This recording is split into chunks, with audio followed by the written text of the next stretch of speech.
कावळा. जंगलात वडाचे मोठे झाड होते. त्या झाडावर एक कावळ्याचे जोडपे घरट्यात राहत होते. त्याच झाडाखाली बिळात एक साप राहत होता. हा साप त्या कावळ्यांची नजर चुकून पिल्ले खाऊन टाकी. दरवेळी असे झाल्याने कावळा कावळी खूपच दुःखी होते. त्या सापाचा बंदोबस्त कसा करायचा या विचारात ते जोडपे नेहमी असे. जवळच एक कोल्हा राहत होता. त्या कोल्ह्याकडे जाऊन सापाचा बंदोबस्त करता येईल का ते विचारण्यासाठी कावळ्याने त्याची भेट घेतली.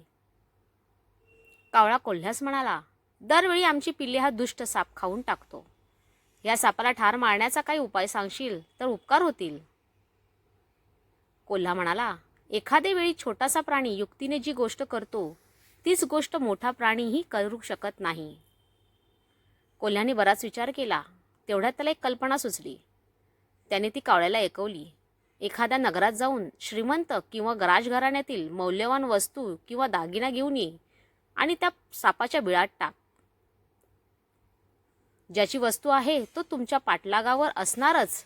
बिळातली वस्तू काढण्यासाठी प्रथम सापाला ठार मारतील व आपली वस्तू ते घेऊन जातील.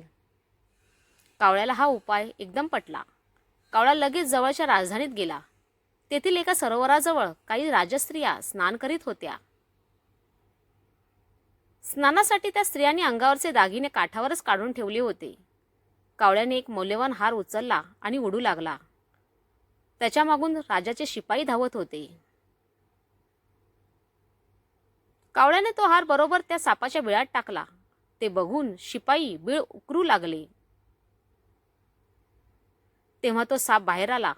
त्याबरोबर त्या शिपायांनी त्याला भाल्याने ठार मारले आणि तो हार घेऊन ते निघून गेले. कावळ्याच्या जोडप्याची चिंता दूर झाल्याने ते खुश होते. बोध: काही प्रसंगी शूरांच्या शक्तीपेक्षा शूद्राची युक्तीच श्रेष्ठ ठरते.